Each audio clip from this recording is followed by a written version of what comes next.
Arkadaşlar selamünaleyküm. UX31A Asus bilgisayarımız. Bilgisayarımızın problemi açılmıyor şikayetiyle geldi servisimize.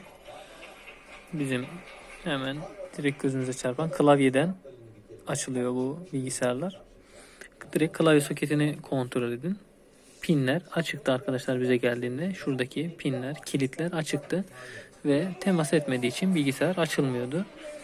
Şimdi bu bilgisayarın termal bakımında gayet güzel bir şekilde alt tarafı komple söküp yapabilirsiniz.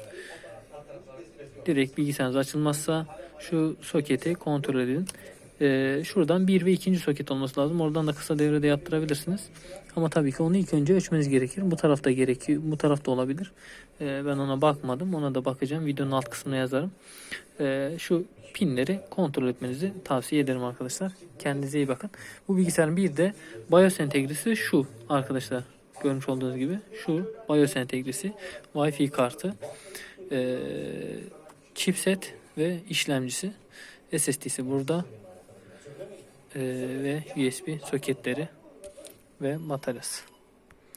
Kendinize iyi bakın. Görüşmek üzere.